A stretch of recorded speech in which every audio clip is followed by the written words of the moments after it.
All right, hello everybody, and welcome to our September webinar. Our September farm visit. Sorry, we're joined today by Peter Hancock's farm manager and Jeremy Savage, who's the farm consultant, and they're going to talk to you about what's been going on farm in September. Hand it over to you guys. Yeah, good morning. Peter and I did a farm walk this morning. I noticed no one else joined us, Peter. It was a wee bit cold and windy and bracing, but it was 2 degrees and a bit of sleep, but no snow at LEDF, thank goodness, but not a lot of rain either, Peter. No, it's been very dry, and not a lot today. Yeah. So do you want to update us on the stock reconciliation this winter, spring, Peter, and how things have gone there? Sort of made some notes of the numbers from this morning's farm visit. Yep. Obviously, it's been quite a good winter and early spring. Things have been going very well. We wintered 575 cows this winter.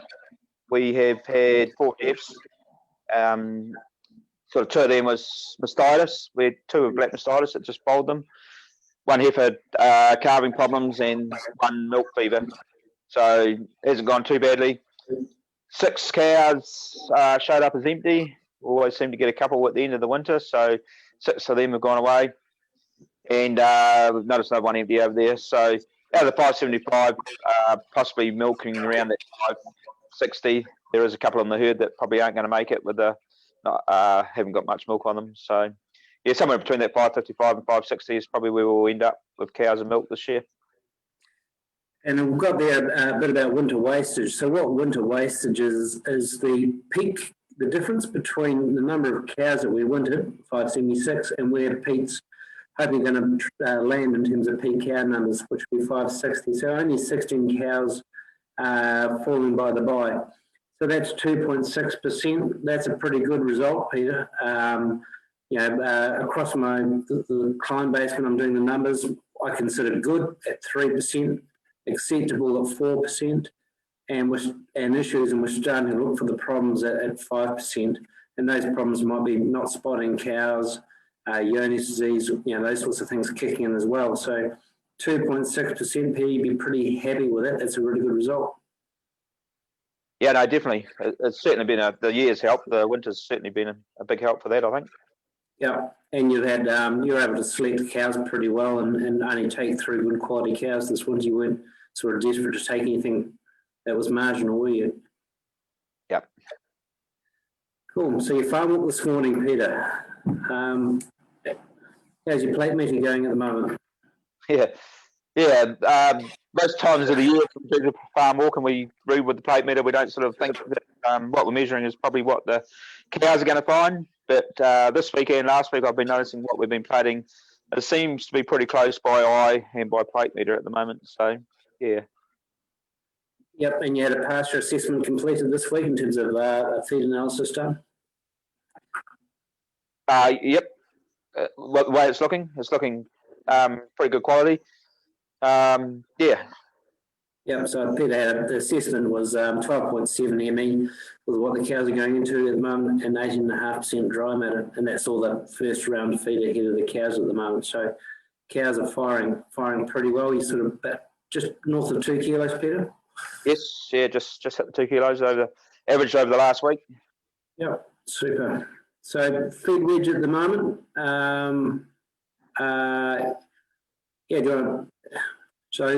Just over halfway through the feed wedge. That's the difference between your first and second round, that little cliff that's happening there, Peter? Yeah, no, definitely. Obviously paddocks we've eaten out. Cows have been utilising feed really well, so they've eaten paddocks quite well, so they are a wee bit slow. It's probably just for bouncing back, but yeah, we've used about 93 hectares to date, and you're looking at sort of that first round, getting us through to about the 20th of September, hopefully. Yep. So pasture growth, as calculated by the pasture coach, was 30 kilos a day. The farms from the region that use pasture coach is coming up with an average of 29. But 2370 is probably a bit lower than you have been at this time of the year for the last couple of years, isn't it, Peter? Sorry, I just lost you there. Sorry, Jim. Your average cover of 2370 is a bit lower than you normally are right now. Yes, yeah, a wee bit slower. Yeah. Actually, covers that we're going into at the moment are probably lower than what we do most sort of late winters, early spring. So covers in general are down a wee bit in paddocks. Yeah. So at the moment, 483 cows on platform. Cows are doing just over 2, stocking rates 3 cows to the hectare. Peter and the team are feeding 2.4 of silage, 16.5 kilos of pasture with a demand of 50 kilos a day.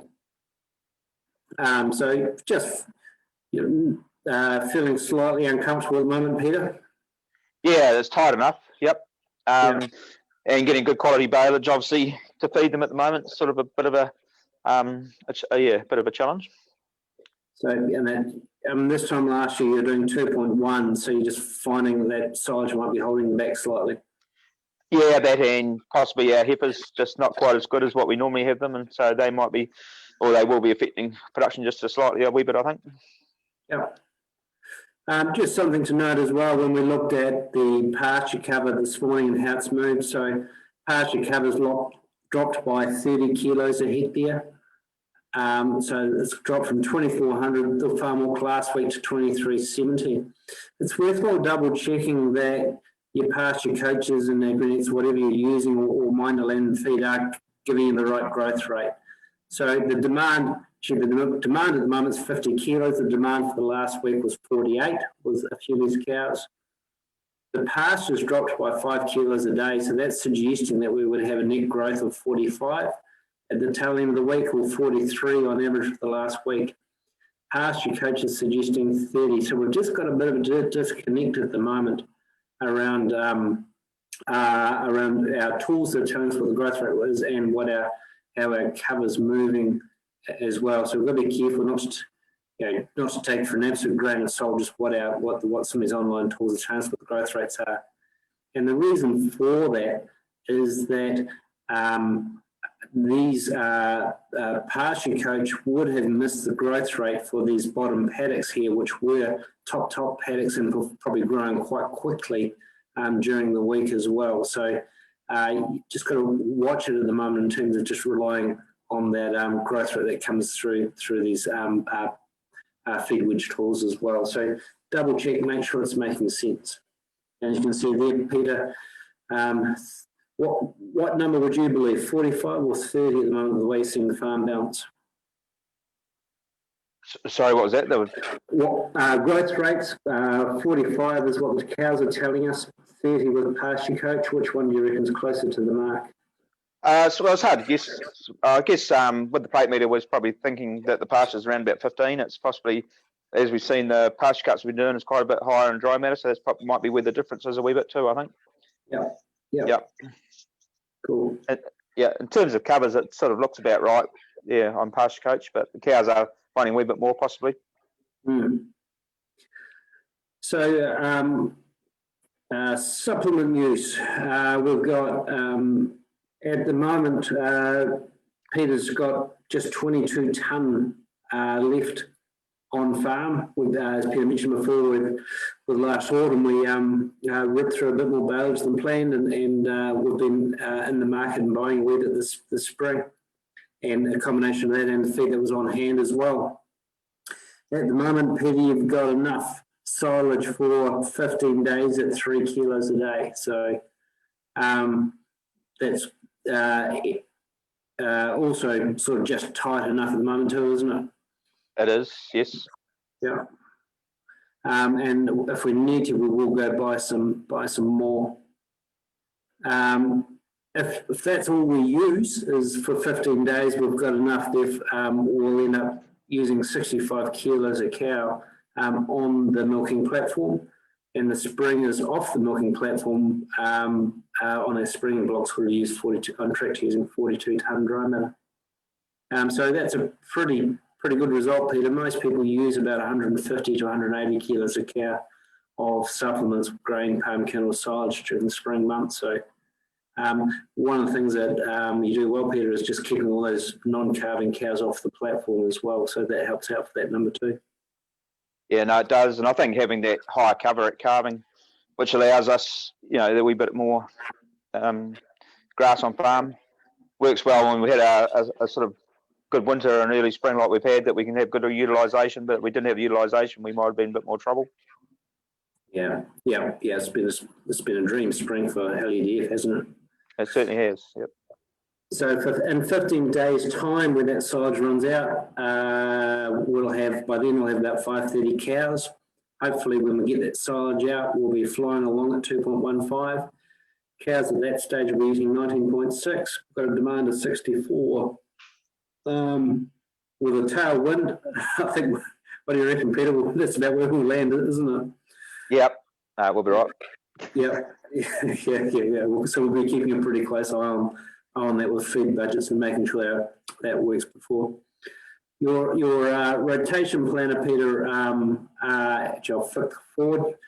This is a bit of a snip off your rotation planner there. So you're filling that out on a weekly basis? Yes. Yep. So obviously just being aware of what sort of we've got to use each week and just sort of hoping that we get pretty close to it. Obviously we're just slightly ahead, about 6 hectares ahead of where we should be, but there's probably just more cows calved and just slightly more cows calved a bit quicker. So as of the first, Peter should have gone through 87 hectares on the platform, and in reality you've gone through 94. So Peter's comment about being 6 hectares ahead, which, and if we're looking at the tail end of the rotation planner, that's only about a day, isn't it? One day on the rotation planner. So you're holding on to that pretty well, Peter. Yep. Yeah. So what they so back to your rotation planner, that sort of at the moment you're tracking for around 20th September for that finish date. Yes. Yeah. On our feed wedge, if we flip back, sorry to bounce around people, but feed wedge, we can see that's your start of your second round there, Peter. So sort of 2,000 to those paddocks of 2,000 to 2,200 at the moment. Yep. Yeah. They're Shogun paddocks, so they're actually probably growing a bit better than some of the diploid, tetraploid mixes. So hopefully they'll come forward pretty quickly. Yeah. So at the moment we're tracking, with our first round finishing around that 20th September. If we can grow 50 a day, and those paddocks, Peter, will probably grow a bit better than that, won't they? Yes, hopefully. Yeah. So at the moment we're tracking for about 3,200 pre-grazing for the start of our second round, and around that 20th of September. So at the point before around our silage use, they're all tying up together. At the moment things are on plan and on track, but just with we need things to continue to keep going well as well. And I guess people, the quicker we can get silage shut out, the better in terms of getting these cows to fire a little bit better. Yeah, no, most definitely. Yep. Other observations of the farm with Peter today, residuals are really tidy. Yes, most of the residuals on the plate meter were sort of 1,600, weren't they, Peter? Yeah, no, they were, yes. And just struggling a bit with those effluent spots. We've got a sort of donut shape so there's strips through a number of paddocks where those residuals are probably closer to 1,700. Yep. Yeah, we do struggle a wee bit with effluent area. That's sort of like a 28 hectares on the north block. Just obviously it's had effluent sort of all through the sort of late winter, early spring or now. So we haven't really had any much rain to wash it off either. So yeah, we're just struggling with those areas just a wee bit, but it's not a big area. Yeah. So looked at sort of making sure we tap out our potential pasture growth at the moment, Peter. So what's your plan there around making sure we do grow 50, 60 kilos a day for the next 20 days? Yeah, obviously we've started MO, so the MO 31 started last week, and we'll just follow the cows each week with that, right up behind them as much as we can. Super, we've got super going on. Obviously the ground conditions are pretty good, so just while we're on a long round, that long first round, getting the super on behind the cows as well, just so we keep that up. And we have tried ProGib in the past, hasn't been too successful, but we're going to give that a shot on a few paddocks. Obviously, some of our Shogun paddocks and high Chichwood pastureships, it probably won't get a big enough advantage, but some of the pastures have got a bit more deployed in. We'll target them over the next week or 10 days and just see if we can get a bit more in front of us with that as well. Yeah, and so the rule of thumb with the project at the moment is, and this was a Massey University trial, they were getting in the spring a 300 kilo response. They were a nitrogen trial with 25 kilos of N, also gave 300 kilo response. When they combined nitrogen and project together, that particular trial gave them a 900 kilo response. So the combination of project and nitrogen does work really well. In this case, Peter hasn't had nitrogen anywhere near the farm since March. So some of the paddocks are really showing up quite hungry, aren't they, Peter? The piss patches standing out far more than you normally would see. Yeah, no, they are. And I think that's probably more so a case from the autumn that we had that sort of, yeah, they struggled even in the autumn. It just followed through into the spring, I think. So, yep. So we're looking at if the contractor, spray contractor, can get a bit of liquid nitrogen, we'll apply that with the project just to get that response. I was just talking to from the Massey University research that was done about 8 years ago. Yep, and yeah. So just a case of keeping up with that nitrogen. Your soil moisture, Peter? Yeah, no, it's dropped off really fast. We're sort of sitting about 50% soil moisture at the moment, so we really we're quite desperate for a bit of rain, which we don't normally want at this time of year. But and we haven't really had much today either, so there's a good chance we could be irrigating in the next week to 10 days if we don't get more moisture. Yeah. It's certainly quite.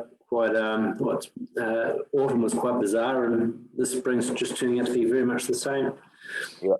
Things that we initiated this spring was which will show some photos of it in the focus day, was using a mat to put under springer cows. The springers are on very, very heavy dirt, which is prone to pugging. So looking for solutions to avoid pugging at all costs. How often did you use the mats this spring, Peter? We haven't. so that was a $4,500 investment. Maybe it was a good investment, Peter, because by buying them, we didn't need them. Yeah. So, which is a shame. Would have liked to have seen them used in action, but not to worry. Cool. And cow condition, Peter, how's that looking? Yeah, not too bad. We actually did the herd yesterday, and it's average 4.7. There will be some lighter cows, obviously. We did split the herds sort of 10 days ago. So we've got all the heifers in one mob, and there's only 3 lighter cows in there at the moment, but some more lighter cows will join them. So on par, our heifers are a wee bit lighter than what they normally are at this time of year. But yeah, the cows are pretty good. The cows are really good, actually. Yeah, no, I was certainly impressed with them this morning, but they were hunkering under the shelter in the distance away from the rain. But even given they were probably a wee bit shelly with a bit of rough weather, they're still looking great. So, no, all good. Yep. Cool. Any questions there, Claire, that have come in? Nope, not at this point. All good. And staff rosters, Peter, everyone's hasn't overdone it this spring. What sort of rosters you work on in the springtime with the team? The staff do the same roster year round, so they're 8 and 2 and 8 and 3. They've been doing that the whole way through. Staff have been excellent this calving. It's just everything's gone really well, so it's working good. And another initiative we've been working on is trying to minimise bobby calves. How's our calf count in tally going, Peter? Yeah, no, it's gone quite well. We've past years we've raised all our heifer calves, taken them through to weaning, and then if we've had surplus, get rid of them at that stage. This year we've removed all surplus heifer calves at 4 days old, so we've got them gone at 4 days old, and also we've put Angus across our lower about 30% of lowest 30% BW in their herd, and we're selling those Angus at 4 days old as well. So it's quite good. Yeah, a lot less bobbies this year. So we've got about It'll be about 130 Angus calves go on to be reared further. Then we've had 168 keepers for you, and then you've sold another 40 heifers. Yeah, number 38. So, yep. So we've been able to, we're probably over 50% of our calf crops found a home, which is in a bobby. So we're certainly tracking along on those targets quite nicely. Yep. And we've sort of made the call this year to try and remove the animals and sell them at 4 days old. The facilities at LEDF were not conducive to big calf numbers, and we blew our budget a wee bit around calf milk and meal last year as well. So this has been a way of minimising bobby cows without blowing out our budget as well. Good. So we just had a question come through. Someone's asking, wouldn't some silage help for fiber going into lower covers? At the moment, Peter, the feed quality and fibre contents will be fine. They are, for a winter safe pasture, and the NDF levels will be pretty high. That will be posted online, Peter, in terms of feed quality. Yes, it was in last week's Farm Walk Notes. It was there. Yep. So there's certainly no issues there at the moment.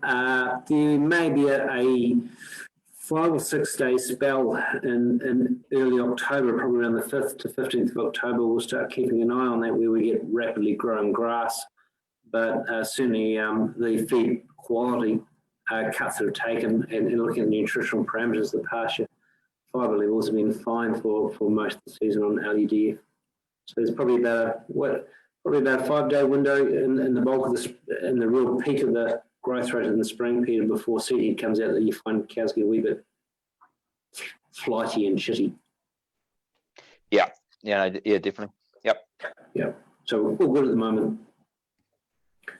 Yeah, and probably to explain it a bit too clear, we've got pasture silage quality at the moment. To Peter's comments before, is hampering our per cow production.